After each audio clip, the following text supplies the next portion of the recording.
Welcome back to Learning with a Difference. News headlines in English for 10th of October.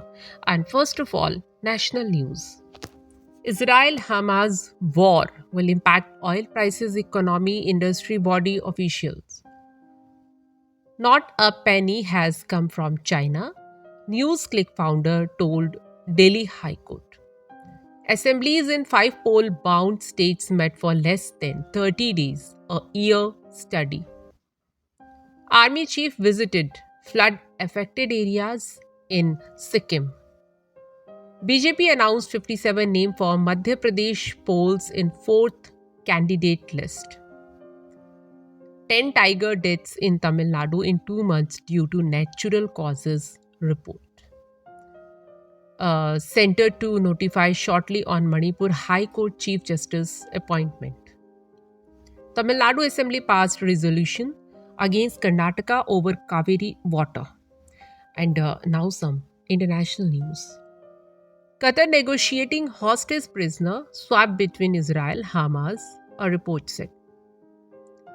Israel pounded Gaza in retaliation for one of the bloodiest attacks in its history. US labor economist Claudia Golden won Nobel Prize in Economics.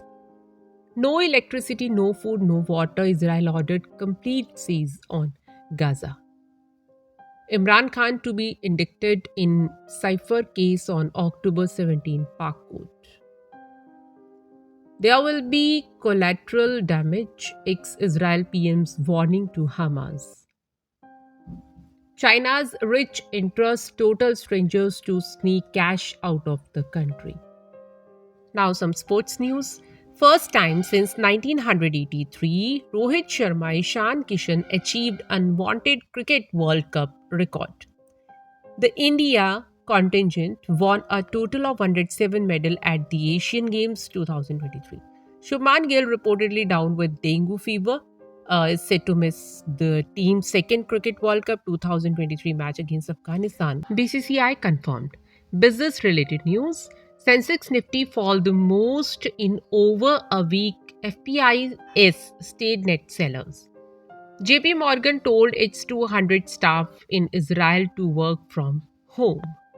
Bajaj Finance to hold EGM on October 31 to seek nod for rupees 10,000 crore fundraise. Israel Hamas war will impact oil prices, economy. And that's all in news. Thank you.